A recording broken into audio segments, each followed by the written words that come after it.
Welcome back to Tipsy Whiskey Shenanigans. I'm Steven, and tonight, whenever the heck you're watching this, we are getting into Middle West Spirits Straight Rye Whiskey.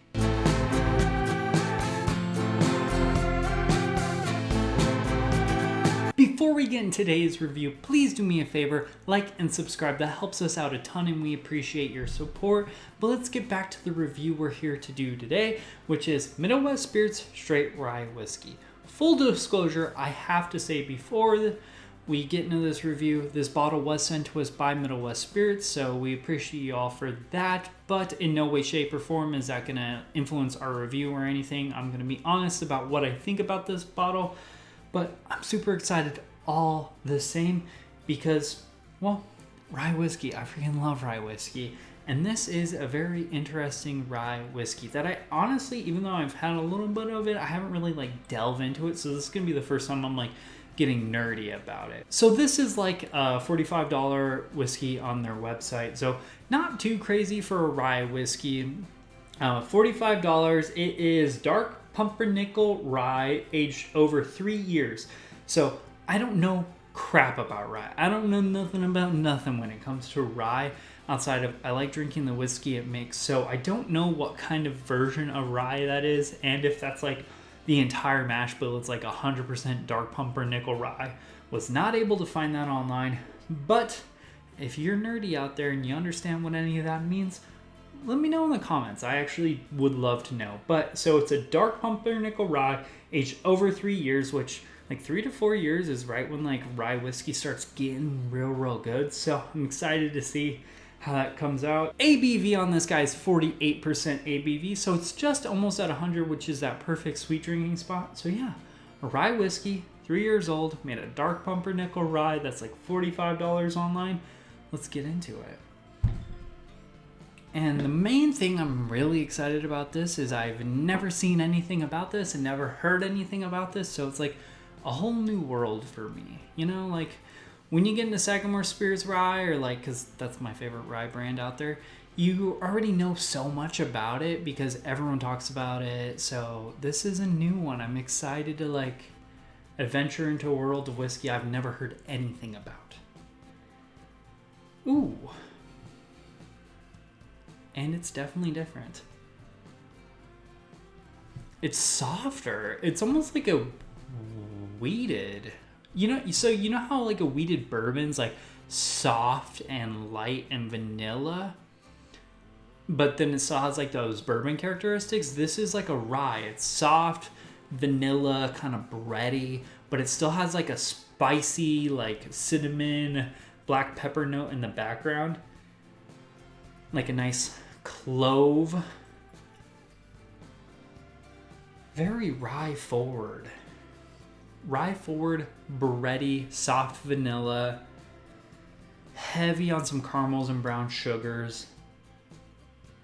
Yeah, very sweet. Extremely sweet on the nose. Not quite to the point where it's double oak sweetness, but it's I swear this is a wheated rye. It has to be.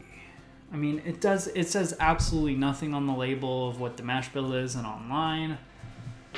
On my computer, not seeing anything about that either. So, done my research, found nothing about the mash bill outside of that it's made out of dark pumpernickel rye, but it's very soft and sweet. And that could just be something that's going on with the rye, but soft, sweet, light, slightly vegetational or vegetal.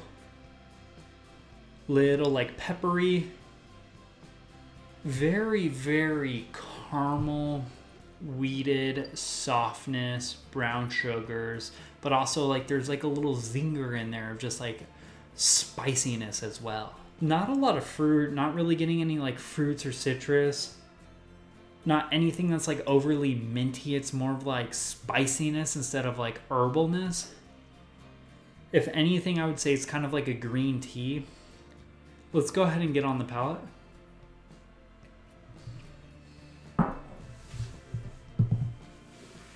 Ooh. Ooh, yeah. Very soft. Soft. And it has that wheated mouthfeel too. So there's either something going on with this is like a weeded rye mash bill, or this is just a very soft rye grain, and maybe that's why a lot of people don't use dark pumpernickel rye, or maybe that's a normal rye to use. Again, know nothing about mash bills outside of that this one just has on the label dark pumpernickel, which is they're like, you know, it's very bold there. So I'm assuming it's a non-traditional rye grain to make it out of, and you can definitely taste the difference. Where most are very herbal and like bright and like minty, this one's more of like soft and light, more earthy, soft, bready.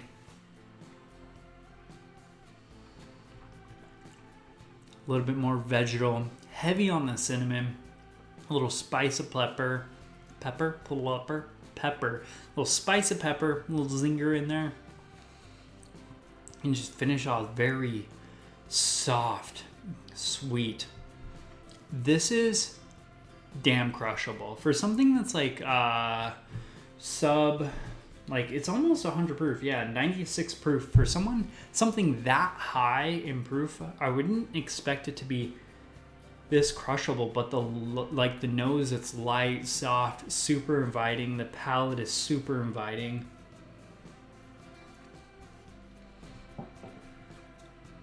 Yeah, very earthy. It's like it's an earthy rye whiskey.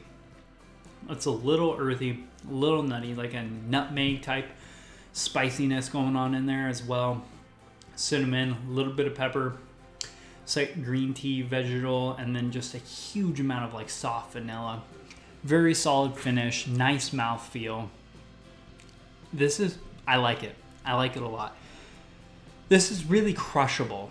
It's not bright, it's not sharp. It's a very atypical rye whiskey. This is way less bright and vibrant, and I know I'm saying that because it's atypical because it's not like a MGP rye whiskey, because I'm just so used to MGP rye whiskey, but this is way earthier. It's more of like down to earth, earthier, lighter. Not lighter in the sense of like it's like softer, I guess, less sharp, less aggressive. I like it a lot. Definitely think if you're someone who's into rye whiskey as a whole, not just MGP rye whiskey, I definitely think this is worth picking up if you're into it. I like it a lot. This is going to be a reoccurring bottle on the channel and likely a mainstay in my bar moving forward. But that's a wrap for this video. I definitely think this bottle is worth picking up if you're someone who's heavily into rye. If you're not someone who's heavily into rye, then don't get rye whiskeys, because rye's not for everyone. But for me, I freaking love rye. And this is a very interesting rye. This is a crushable rye, which is not a term you can use in rye whiskey very often. This reminds me almost of like the Old Forester rye in a way, but like with like out like the banana notes. That's neither here nor there. But yeah, that's a wrap for this video. Please do me a favor, like, comment, and subscribe. Please let me know what you guys thought about this bottle, or let me know what you think about some of their other stuff. I would love to find out a little bit more about them. Also, check out the Instagram, the Patreon, and the Facebook. We appreciate all your guys' support. Cheers. We'll see you later.